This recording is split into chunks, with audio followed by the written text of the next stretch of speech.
Hey everyone, it's Gamefruitpulp and welcome to the first video of 2019. Today we're going to be starting off the year the same way we started off last year with a look at the work that's been done on the Building Toronto world over the past calendar year. So if you missed last year's video, maybe you're new to the channel, we gained a good number of subscribers this year. Be sure to check that out. I'll try and link it in the description if I remember. But we're going to do a quick little overview of what we completed last year versus this year.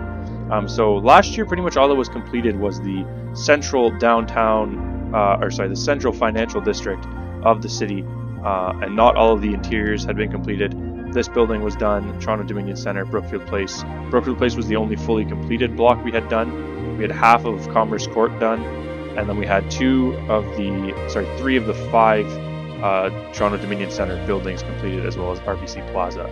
So just a quick overview of what we had done. I didn't actually realize coming into recording this video how much we completed this year versus the year before. To start this video, to prepare for this video, I watched the 2017 version of the Building Toronto Year in Review, and something I quickly realized was we had got quite a bit done this year, and part of that was in part the result of adding new members to the team. And I think that's probably the biggest part of it, is that I didn't have to do all the building myself, whereas in the previous year I'd say more than 80% of the builds were done by myself. But in today's video we're going to go over all of the builds as best we can, not too in depth because there's a lot of builds and I don't want the video to be too long. But if you do enjoy the video, I encourage you to hit the subscribe button and also leave a like on the video and share the channel with some of your friends.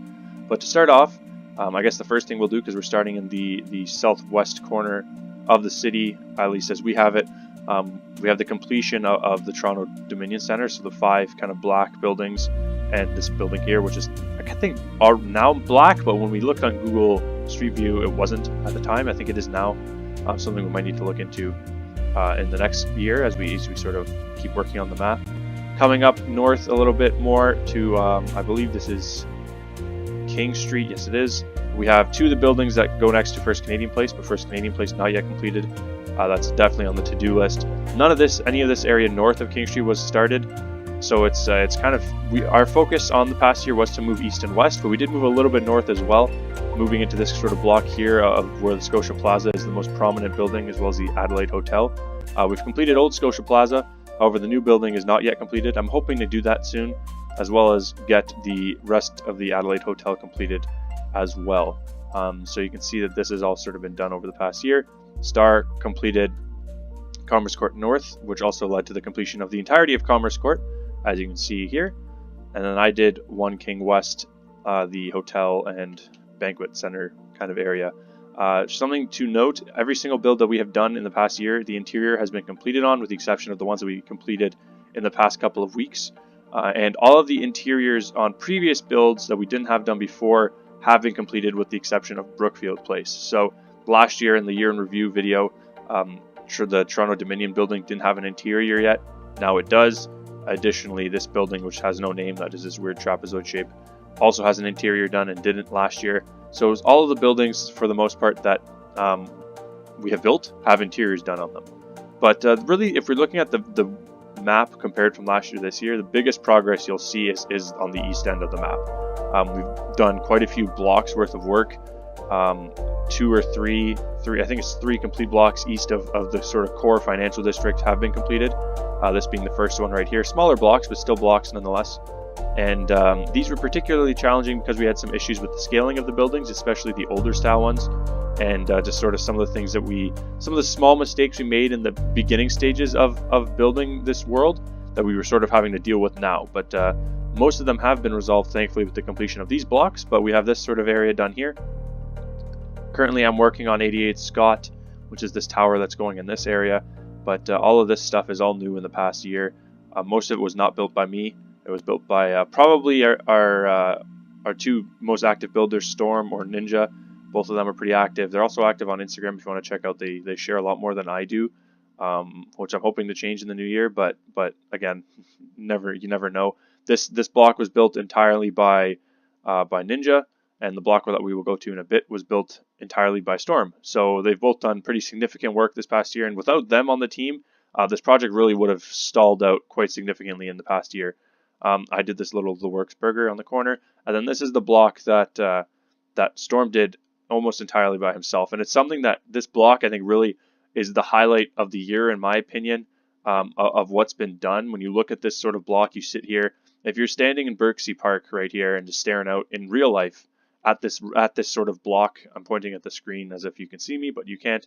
So I'm going to try and do it in game. At this block here, you're standing like right here, and you're looking down the road at this block in real life versus right now, it's going to be pretty close to accurate. And Storm did an excellent job of capturing the block in its entirety in this sort of work that he's done.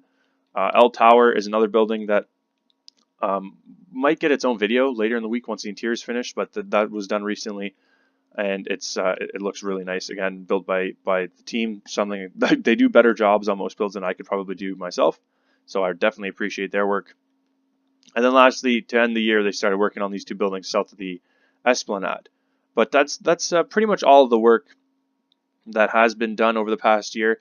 And I guess the only other thing to sort of go over is what the plan is going forward for this year. And so the plan to start out the year is going to be to finish the blocks that are not, or the sort of open areas in the map right now that are not completed. 88 Scott, these two, the Flatiron building in Berksea Park, the Adelaide Hotel, Scotia Plaza, First Canadian Place, and I think that's all of them. First Canadian Place, Scotia Plaza, the Adelaide, yeah, that is all of them. And then this little block here as well, where I believe it's the Prince Edward Hotel is, and then this block, which doesn't have any buildings of importance really, but needs to be done. Once those are all done and we have sort of completed all of the city blocks, the Fairmont Hotel as well, that's the one I was forgetting, the Fairmont Hotel, obviously on Front Street. Once those are all done, the plan for the year going forward is going to be to work south. I want to start on the rail corridor. I want to start on Union Station. I want to start working my way down to the lake with the team. The railway is going to be a pretty significant project that doesn't really have a lot of sort of, I'm trying to think of the right word, sort of credibility, not credibility, but like a lot of, when you build something like L Tower, people want to tune in, people want to see, they're like impressed. The railway won't really have that effect. It's kind of a lot of grunt work, not a lot of sort of validation for it, but it's something I really want to do. Additionally, I want to try and get some GO trains, some VIA trains, some things built in on the railway tracks as we build them in. And then going from there, once that's done, assuming that is done, I haven't really decided what the plan is from there. If we finish the railway corridor with the entirety of the east to west scale of the map, which would include Union Station, which is going to be a pretty significant building project, I think the next stage from there would probably be to start working on the subways a little bit. That's something that I want to do probably not by myself, but I want to do most of the work on the subways myself, because it is something that I've always been passionate about, is public transit. And so the railway corridor, the subways, things like that are things that I really enjoy doing. That's why to this day my favorite build is probably the GO Bus terminal, even though it's such an insignificant build in the project. But that's going forward what I really want to work on. Aside from that, we're still going to have people working on other parts of the map. The plan is going to be that having the less active builders on the project, Starbound, Mundane, Glue, give them sort of projects on the exterior of the map that aren't as time critical as some of the other ones. Because one different thing I've found over the past year is that when you give builds to sort of builders who aren't as active, and this is nothing against the builders. Some people have different time availabilities to build things, and for example, Commerce Court North is a good example of that, where I gave Star a build that was sort of in a central location on the map, and then because of that, all the progress around it stalled out as we waited for Star to complete it. So that's something I want to avoid in the future, and I do want to obviously keep progress being done by these sort of builders who cannot commit as much time, and because I obviously appreciate the work they do as well. So the plan with builders that are have less availability going forward is going to be to give them builds more on the outskirts of the map in areas that we're not going to be focusing on as time critically as others. So for example, say we're working on the railway corridor, I would give the builders with less availability buildings up in this area or something like that. So that we keep sort of progressing in all the different aspects of the map, while not really having people building on top of each other either. But that is really it. The only other thing is, as you may have noticed, all the signs are gone in the world because the plugin that made the signs has been updated, so we're going to have to redo those at some point if we get the plugin back in the server. But that is really everything. The support on this series over the past year has really been quite astonishing. I didn't really think when I started the series, I wasn't really sure how it was going to work out. Obviously, when you're playing Minecraft, it's still a pretty popular game, one of the most popular games around the world. However, when you choose to build something really specific that exists in real life, like the city of Toronto, I felt like one of my concerns with the project was going to be that I would limit the viewers or the viewer interest on the project pretty significantly, because if you're not from Toronto, maybe you don't care about the project that much. And I was proven shockingly wrong, thankfully. And the support from really all around the world, specifically from North America, that's just where my viewer base is mostly from, but really around the world in general, on the Building Toronto project has been really something that has sort of kept me going and kept me encouraged to keep building and keep working on it. So thank you again for all the support, and I really want to give a special thanks to the builders on the team, specifically Storm and Ninja, for all the hard work they have done over the past year. Really helped get this project off its feet and really sort of progressing towards some amount of completion compared to the actual city. So that is going to be everything for this video, the first video of 2019. I hope you enjoyed. If you did enjoy and you're not subscribed, be sure to hit that subscribe button, and be sure to leave a like and share the channel with your friends. It'd be great. We're sort of creeping up slowly to that 500 subscriber plateau. That would be something pretty cool to reach rather soon. And yeah, that really is everything.